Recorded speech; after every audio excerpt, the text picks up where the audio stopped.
Assalamualaikum warahmatullahi wabarakatuh. Halo teman-teman semuanya. Di video kali ini saya akan membahas mengenai kegiatan penulisan public relation. Nah, kalau teman-teman kemarin sudah melakukan em, survei pasar, kemudian merancang sebuah campaign dari sebuah brand, kita akan melangkah lebih jauh ke kegiatan PR selanjutnya yang berhubungannya dengan tulis-menulis, karena sesungguhnya PR itu banyak sekali menulisnya. Oke, nah di kegiatan penulisan public relation ini banyak sekali jenis penulisannya, namun di kesempatan kali ini saya akan menjelaskan empat jenis penulisan public relation itu apa-apa saja. Oke, next. Nah, sebenarnya penulisan public relation itu apa saja? Yang pertama nih ya, ada namanya penulisan press release. Kita bilangnya PRL. Nah, bahasa istilahnya apa ya? Bahasa orang PR-nya tuh ngomongnya tuh PRL atau ya kalau orang Indonesia ngomongnya PRL gitu kalau di agensi-agensi.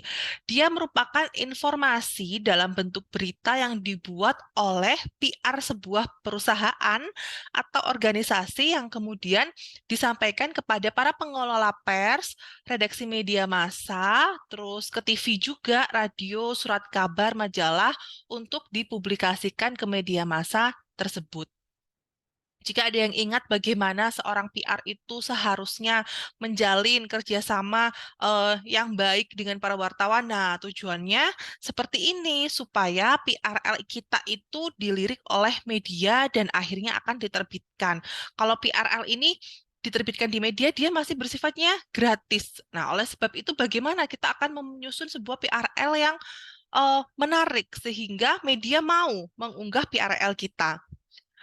Jenis PRL itu ada tiga. Yang pertama adalah basic press release, yaitu mencakup berbagai informasi yang terdapat di dalam suatu organisasi atau perusahaan yang memiliki berbagai nilai berita untuk media lokal, regional, ataupun nasional. Biasanya ini tidak ada event-event, nggak ada event-event khusus ya, atau mungkin event-event yang sederhana saja, pokoknya ada nilai beritanya, dia termasuk basic press release gitu. Untuk mengenalkan ini loh, organisasi ini bergerak di bidang ini gitu, atau kayak Greenpeace, ini loh Greenpeace tuh aware dengan isu lingkungan yang begini gitu. Yang kedua ada product release, ini dia menjelaskan suatu produk ya pada satu publikasi perdagangan di dalam suatu industri. Yang ketiga ada financial release. Financial release ini digunakan dalam membina hubungan dengan pemegang saham. Umumnya banyak media lokal atau regional yang menyoroti masalah keuangan kayak The Jakarta Post, terus Bisnis Indonesia gitu. Dia biasanya ngomong mengenai kuartil pertama keuntungan segini, kuartil kedua, pokoknya bahasanya bahasa yang sangat finansial banget karena memang tujuan dia adalah kepada pemegang saham ya. Kalau tujuannya untuk consumer, nah biasanya basic press release atau cukup di product release saja. Ini dia bagaimana sih sebenarnya penulisan PRL itu layak dimuat. Nah, kan cara nulisnya teman-teman kalau sudah diajari di dasar-dasar jurnalisme harusnya ini udah diajarin ya. Kita tuh kayak nulis berita langsung atau straight news, tapi kita menggunakan inverted pyramid atau piramida yang kebalik. Bagaimana judul itu diletakkan di atas, ya kan? Nah, judulnya dulu nih, apa? Kemudian ada lead-nya dalam satu paragraf pertama tentang lead-nya. Lalu lead ini dilanjutkan dengan 5W1H di tubuhnya. Di tubuh itu nanti ada rincian lead, latar belakang, sama informasi lanjutannya. Misalnya nih, di lead itu harus ada 5W1H berarti apa? What, ya kan? Kemudian ada where, di mana, when, why, kemudian how, dan juga when gitu kan, di mana kejadiannya berada. Oke, ini pasti udah paham nih yang diajarin mengenai jurnalisme. Makanya PR itu dia emang harus memper-memper jadi kayak orang jurnalis juga, ya kan? Biar agak mirip-mirip bisa menulis sesuatu yang menarik para baik itu consumer, baik itu halayak maupun pemegang saham. Nah, kalau PRL memang ingat nulisnya selalu pakai gaya piramida terbalik gitu. Kita ngomong dulu di awalnya seperti apa, baru di bawah tuh dirinci. Nah, terus kenapa kok harus piramida terbalik dalam menulis PRL? Eh, bayangin aja, redaksi media, mungkin kita bisa bilang contohnya Radar Malang nih ya. Radar Malang untuk skala Malang aja setiap hari tuh ada berapa puluh berita yang masuk ke meja redaksi. Ya kan? Tidak mungkin dong dia bisa menelaah satu-satu. Pasti ya, hanya 5% yang dipilih. 90% lainnya masuk di tong sampah. Makanya ketika kamu membuat PRL, kamu harus berpikir bahwa para pembaca itu merupakan orang-orang sibuk.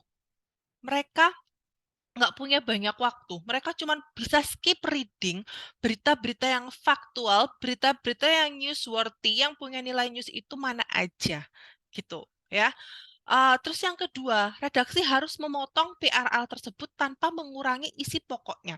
Bisa jadi humasnya wis ndaki-ndaki nulis A4 atau 12 Times New Roman 1,5 spasi, let's say ya, sebanyak 3 halaman. Dan semua itu kamu anggap penting, tapi tidak mungkin redaksi memasukkan 3 halaman A4 itu ke Jawa Pos mereka atau mungkin ke Radar Malang mereka, pasti sama mereka dipotong. Nah, cara untuk redaksi bisa memotong tanpa intisarinya itu hilang, nah itu paling gampang memang menggunakan piramida terbalik. Yang terakhir, dia nggak punya cukup waktu untuk membaca keseluruhan PRL, tentu. Apalagi media-media besar sudah punya jadwal. Headline-nya ini, untuk bisnis ini gitu. Bayangin harus milih di antara semua press release gitu yang berserakan ya. Pilihan kamu hanya dua, diambil oleh redaksi atau dilemparkan ke tong sampah. Oleh karena itu, pemilihan judul harus menarik, lead juga harus menarik, yang semakin ke bawah, semakin ke bawah, semakin fokus dan semakin mengerucut. Itulah kenapa piramida terbalik sangat disarankan dalam teknik menulis PRL. Oke, berikut ini merupakan contoh press release ya kan dari PT XYZ Otomania nih ya, proyek kayak gini. Jadi kalau mau mengirimkan harus seperti ini. Kita lihat di awalnya dia langsung fokus ngomongin PT XYZ makin memperkuat posisi ranah otomotif dengan menghadirkan produk terbaru New City Car yang tampil dengan sporty dan dilengkapi dengan advanced features disesuaikan dengan pelanggan masa kini. Oke, dia mau ngasih tahu nih kalau si XYZ ini punya produk baru. Nama produknya adalah New City Car. Itu dulu. Oke, itu dulu di lead-nya.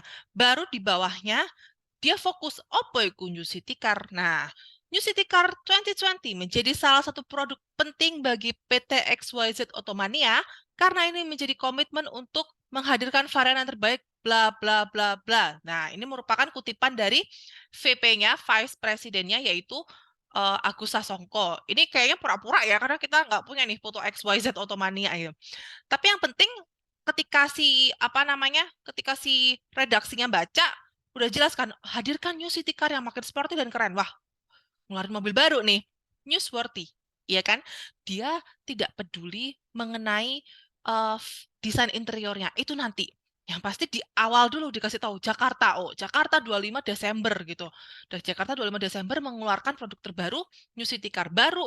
Setelah itu, setelah di-lead, dia makin mengerucut lagi di bawahnya, dia ngomongin mengenai hmm, fitur ya, nih ya yang di sini nih ngomongin fitur-fitur terbaru, mengutamakan kenyamanan pelanggan, terus perubahan pada mobil dengan bla bla bla bla, ada bumper dan sebagainya gitu.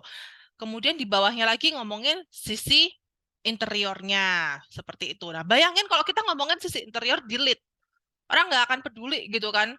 Dibandingkan mobil yang dulu, ada AC-nya lebih dingin atau apa, orang jadi akan bingung, apa nih ya? Karena apa yang penting? Yang penting adalah dia pengen ngasih tahu si XYZ ini ngeluarin City Car 2020, itu dulu yang penting. Ya kan, City Car yang baru 2020 mengikuti perkembangan zaman baru, detailnya perintilan si mobil itu punya apa di bawah. Di closingnya dia tutup dengan kata-kata si marketing director. Pada dasarnya kami ingin menghasilkan produk yang bisa memenuhi mobilitas anak muda. Nah, biasanya seperti itu. Terus di bawah dia kasih tahu nih, di bawah nih tentang PT XYZ Automania. Ketika ngirim ke redaksi, dikasih tulisan di situ, PT ini merupakan perusahaan yang bla bla bla bla ya kan, 20 juta pelanggan, diperkenalkan pada 2010 dan sebagainya. Di bawah ada media kontaknya. Kasih Danang Gumilang. Kenapa harus ada media kontaknya? Seandainya ternyata si apa namanya redaksinya tertarik gitu kan, atau mungkin redaksinya butuh informasi tambahan, atau mungkin kebetulan di Kota Malang, oh di MOG lagi ada pameran si City Car 2020 nih, yuk kamu liput ke sana, coba kontak si Danang Gumilang gitu. Harus ada media kontaknya, jangan cuma ngasih press release udah, jangan ya. Nah, media kontaknya ini pasti ini orang PR-nya nih, biasanya bagian humasnya yang bertanggung jawab seperti ini. Nah, ini salah satu contoh press release seperti ini. Selain produk, bisa juga istilahnya apa ya, melakukan new campaign ya, campaign baru juga bisa, meluncurkan sebuah event juga bisa gitu, atau mungkin melakukan rebranding logo itu juga bisa dilakukan press release. Jadi press release ini jangan berpikir oh ini hanya untuk yang ada apa namanya produk baru, tidak selalu seperti itu.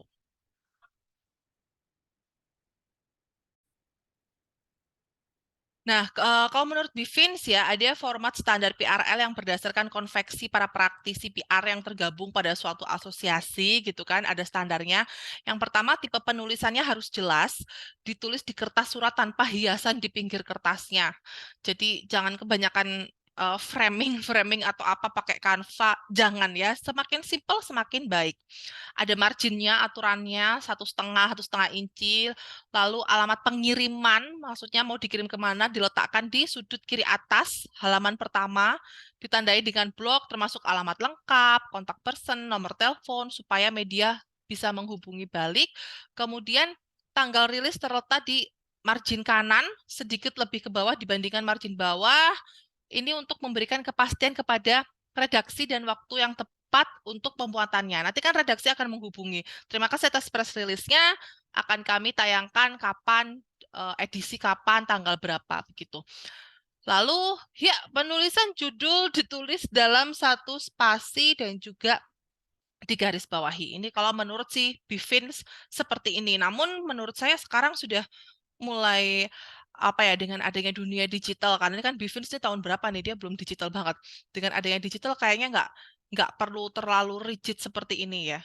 Orang-orang cukup email, biasanya mereka kirimkan ya dalam bentuk email atau PDF yang benar-benar cuman judul, logo, tulisan, ya udah nggak terlalu bingung dengan spasi-spasi dan margin-marginnya begitu.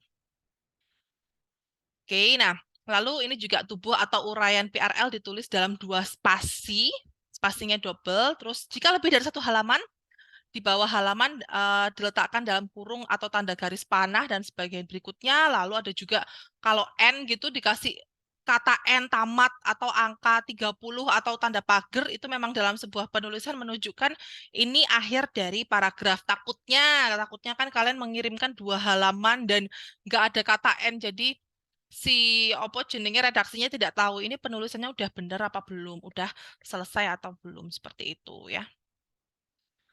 Oke, lalu apa aja sih unsur-unsur yang harus ditulis dalam PRL gitu? Dalam bukunya Jeffkins itu bilang mengingatnya gampang, SOLADS, SOLAADS, SOLADS gitu. Yang pertama adalah subjek. Subjeknya itu apa sih yang mau diungkapin? Ide pokoknya dalam news release itu apa ya? Kayak si XYZ otomotif tadi, pelancingan city car. Nah, kemudian yang O-nya adalah organization. Siapa yang launching? Apa nama organisasinya? Terus sing ngirim news release iki jenenge sopo? Masuk di organization. Lalu location, kegiatannya dilaksanakan di mana? Ya kan? Yang tadi di XYZ contohnya Jakarta. Dia udah jelas tuh, Jakarta 25 Desember gitu. Dia udah nyebutin location dan juga tanggalnya. A. Advantage. Apakah ada sesuatu yang baru yang diungkapkan? Apakah ada keuntungan atau manfaat yang diperoleh darinya? Lalu application. Siapa kegunaannya? Apa kegunaannya? Siapa penggunanya? Nah, ini eh, penting banget ya. Apakah ini untuk ibu rumah tangga? Apakah kegunaannya untuk mengepel lantai atau membersihkan piring atau seperti apa? Bagaimana kita mengaplikasikan sebuah produk itu perlu ditulis juga dalam press release. Lalu details, apa yang menjadi spesifikasi atau detail dari informasinya. Yang terakhir adalah source, yaitu sumber pengirim news release atau alamat yang dapat dihubungi untuk mendapatkan informasi lebih lanjut mengenai contoh barang, daftar harga, alamat showroom, dan sebagainya. Nah, ini tuh kalau teman-teman perhatikan bisa nanti di-back lagi, dilihat di PPT-nya, nanti PPT-nya akan saya unggah di Google Classroom juga bahwa tertera sekali di situ bahwa kalau si XYZ otomotif tadi dia sudah ada subjek, sudah ada organization, udah ada lokasi, udah ada advantage atau keuntungan, sudah ada aplikasi, sudah ada details dan juga sudah ada source ya. Oke, yang kedua setelah PRL ada namanya penulisan feature. Nah, saya yakin nih di dasar-dasar jurnalisme pasti udah dijelasin feature itu apa. Dia hampir sama dengan press release ya. Namun isinya dia itu lebih kuat berupa penyampaian informasi yang perlu diketahui masyarakat dan bukan promosi. Karena pada surat kabar, majalah, radio, dan televisi sudah ada ruangan untuk promosi, yaitu iklan ya. Jadi tujuan dia bukan untuk promosi, namun memberikan like information kepada halayak, kepada masyarakat. Oke, nah badan-badan dunia kayak UNICEF, terus WEB, WHO dan UNDP itu mereka cenderung menyampaikan informasi kepada media massa itu ya lewat tulisan feature itself. Oleh karena itu bentuknya macam-macam kan, ada tulisan, ada foto untuk konsumsi media massa dan cetak. Contoh yang saya berikan adalah foto-foto pada press release di UNICEF dan juga WHO ya. Nah, feature ini biasanya dikeluarkan sedikitnya setahun sekali deh ya, atau normalnya per semester, setahun 2 kali. Supaya apa?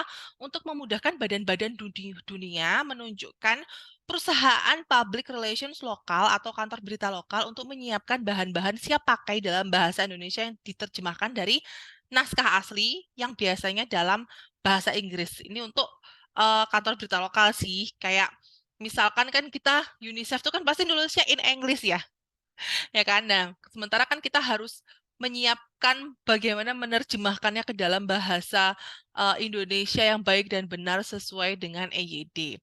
Nah, fitur ini biasanya dibuat lebih dari satu dengan isi yang berkaitan satu sama lain. Maksudnya supaya redaksi bisa memilih mana yang cocok dan pas untuk penerbitannya. Kemudian setiap fitur dilengkapi dengan ilustrasi baik chart, figur grafik maupun foto atau gambar. Kenapa? Karena features ini kan sifatnya agak light ya, agak ringan gitu loh. Itulah kenapa supaya orang tuh nggak muat tentangnya mocong, no ya. Jadi dikasih chart, dikasih figur supaya mata nih mendapatkan informasi lebih enak. Oh, dari tahun ini perkembangannya pakai grafik kelihatan kalau naik. Daripada dalam satu paragraf, tahun ini kenaikan sekian persen sebanyak 2.000 bla bla bla. Orang kan susah berimajinasinya. Oleh karena itu fitur tuh harus dibuat semenarik mungkin dengan desain-desain yang bagus, dengan grafik juga gitu, dengan foto-foto yang menarik halayak umat gitu ya. Kalau penerusan fitur hampir sama dengan PRL yang inverted pyramid ya, namun dia agak lebih apa ya kayak wadah tumpeng kebalik ya kalau menurut saya ya. Jadi dia kayak gini nih, ada lead-nya ya, ada lead-nya yang di atas. Lead-nya itu berisi apa?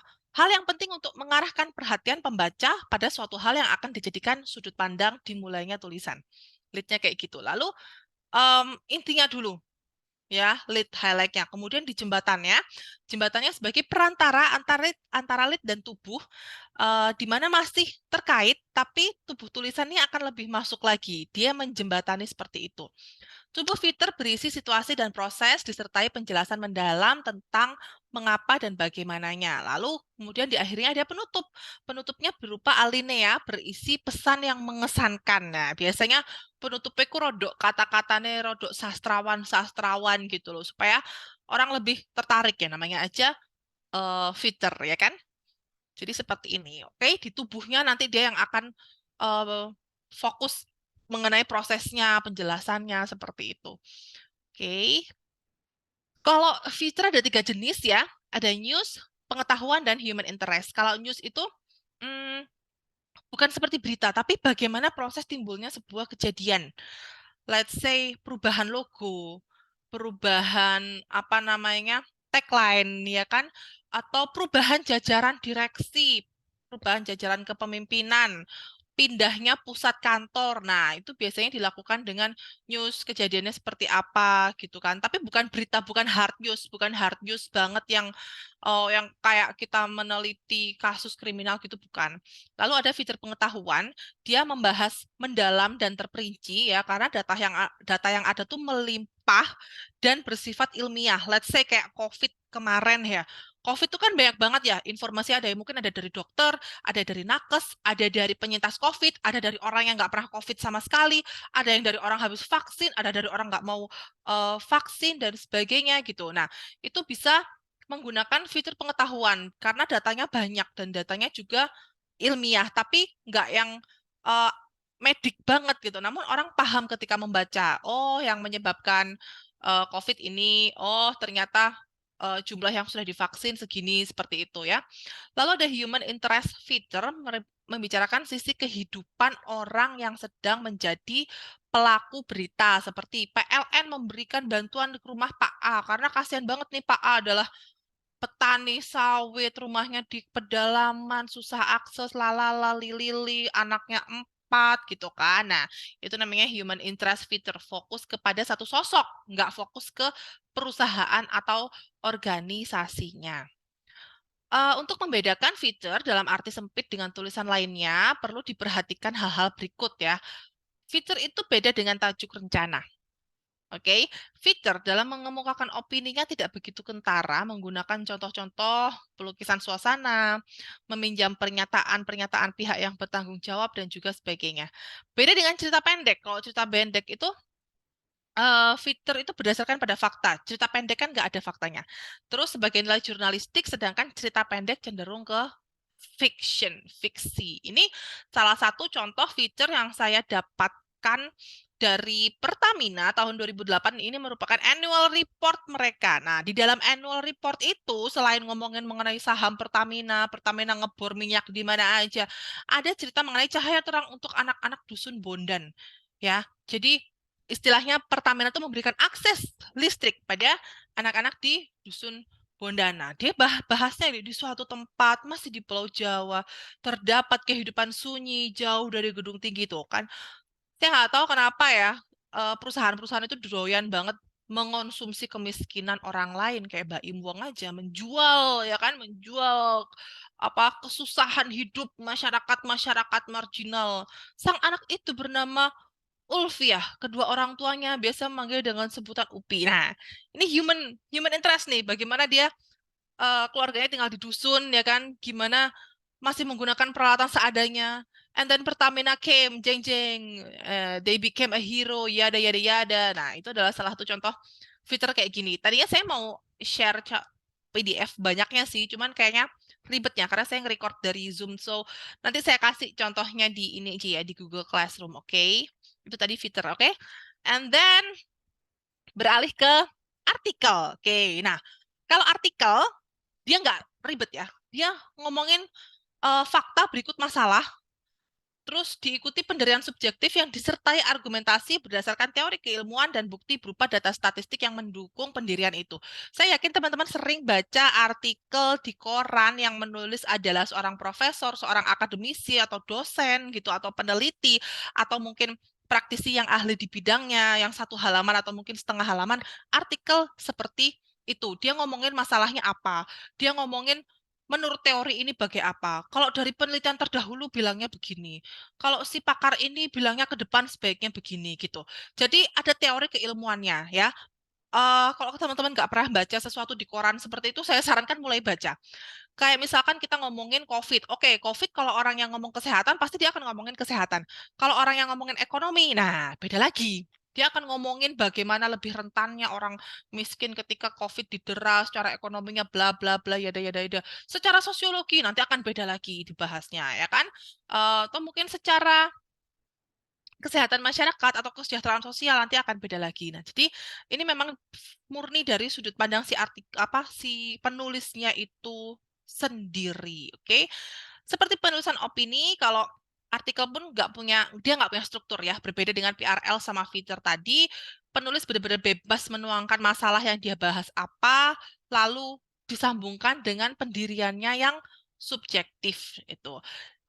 Tidak perlu disusah payahkan untuk menarik perhatian karena pasti akan dibaca oleh pakar, pejabat, atau tokoh terkenal. Makanya artikel ini juga yang nulis biasanya adalah orang-orang yang sudah tersohor atau ternama, biasanya begitu.